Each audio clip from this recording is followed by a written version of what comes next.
कौन सा समास होगा? आंसर दीजिए। ऑप्शन दे रहा हूं, तत्पुरुष समास होगा, बहुव्रीहि समास होगा, द्विगु समास होगा, द्वंद्व समास होगा। द्विगु समास होगा। कैसे द्विगु समास होगा? संख्या है, प्रथम पद संख्यावाचक विशेषण होता है। चलिए ठीक, तब तो आपने पहचान लिया। चलो भैया आ जाओ इधर। तो इतनी बात आप समझ लो, क्योंकि वहां पर परिभाषा आपको मिलेगी। दो शब्दों या पदों के अलगाव को क्या कहते हैं भैया? समास कहते हैं। अगर दो वर्णों के मेल को पूछा जाए तो संधि कहते हैं। संधि कितने प्रकार की होती है? 3 प्रकार की होती है। कौन कौन सी?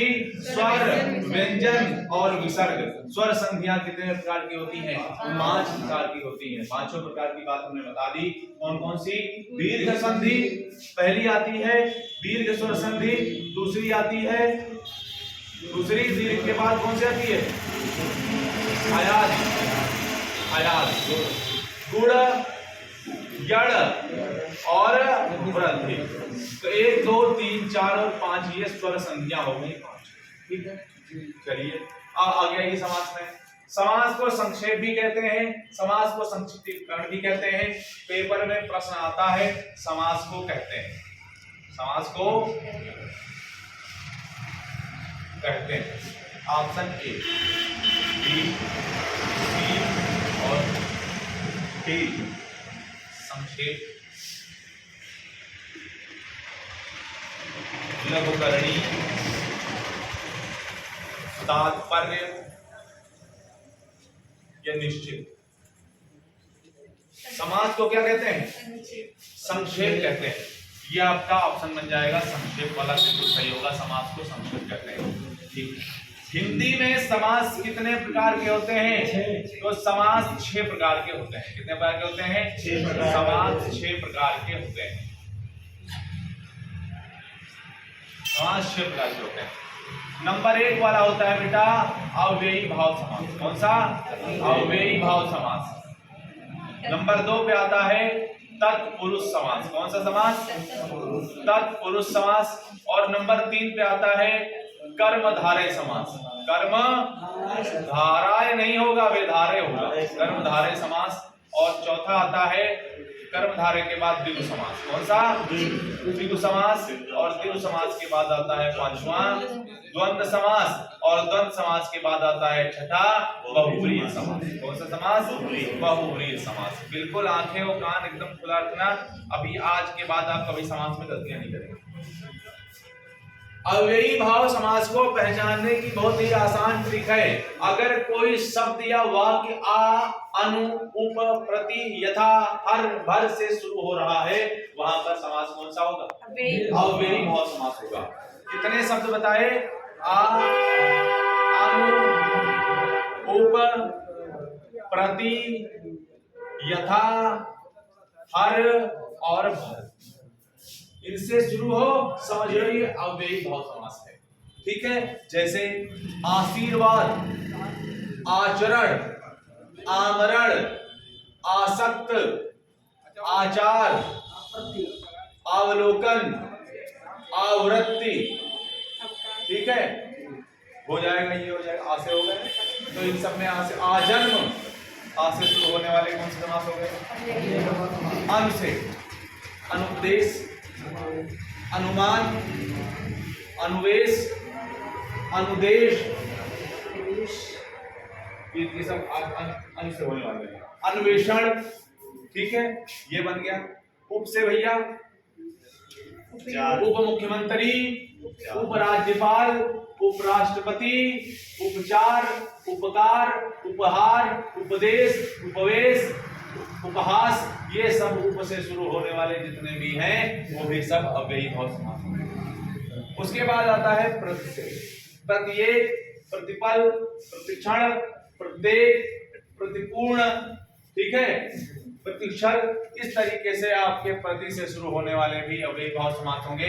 यथा से, यथासंभव, यथोचित, यथाशक्ति, यथाग्रह। ठीक है, इस तरीके से भी है।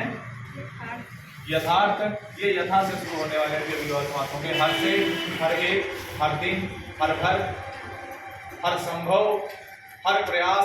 इस तरीके से जो हर से शुरू होंगे।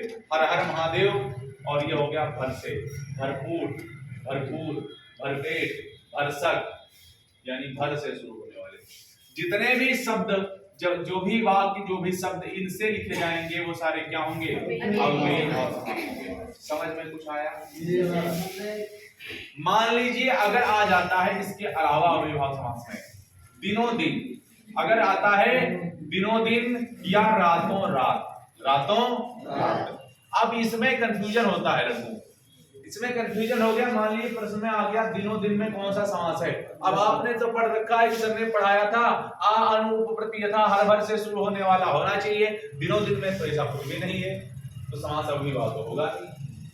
तो दिन ही दिन में, दिनों दिन का मतलब क्या है? दिन ही दिन में। रातों रात का मतलब क्या है? रात ही रात में। हाथों हाथ का मतलब क्या है?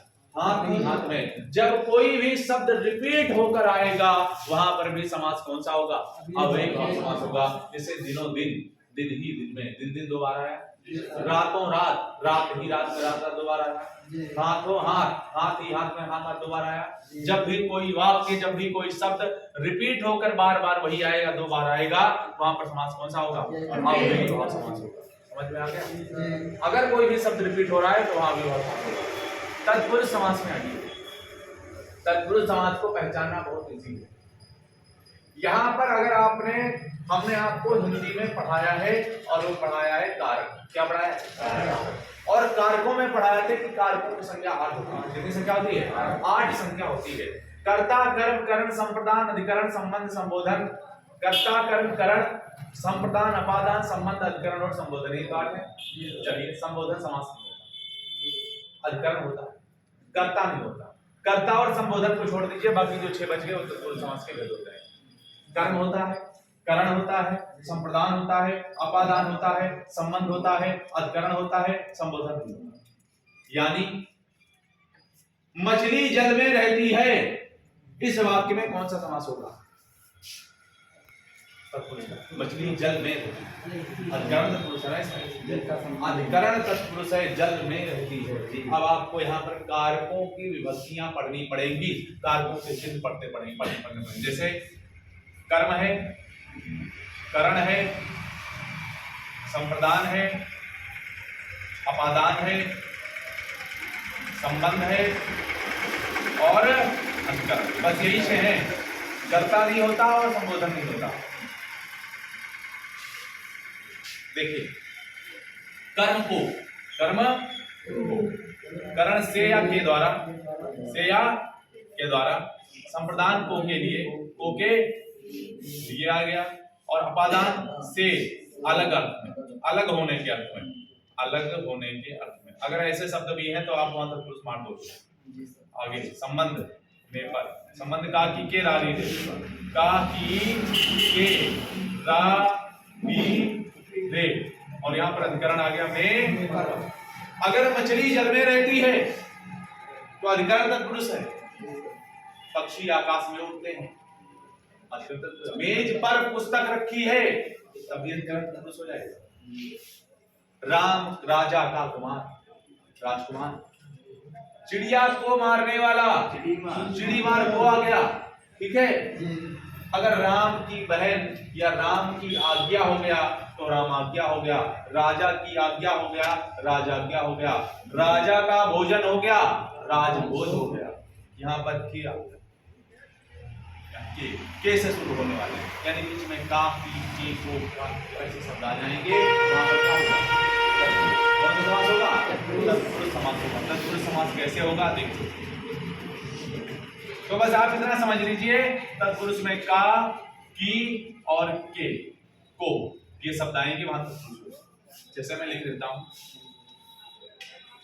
चिड़ी मार, चिड़िया को मारने वाला, को आ गया, यहां आ गया चौराहा, 4 राहों का समूह, 4 राहों का समूह। यहां का तो आया है, लेकिन 4 राहों का समूह, 4 आया है पहले, वो बाद में पकड़ूंगा। अगर यहाँ 4 आया है तो 4 क्या है? 4 क्या है? गिनती। और यहाँ पर देखिए एक समास ऐसा है जो गिनती से शुरू होता है, द्विगु समास। कौन सा समास है? द्विगु। द्विगु को बोलोगे तो पहले क्या निकल रहा है? 2। द्विगु को बोलो, क्या निकल रहा है? तो द्विगु को अगर बोलोगे तो पहले दो निकलेगा, इसका मतलब संख्या अगर किसी में है तो उसमें द्विगु समास होगा। है, यहाँ बताते हैं इसको। ये राजकुमार, राजा का राजभोज, राजा का भोजन। रथ को चलाने वाला, रथ चालक।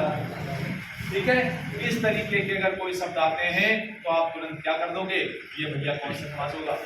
तत्पुरुष समास। और उनको समझ में आया?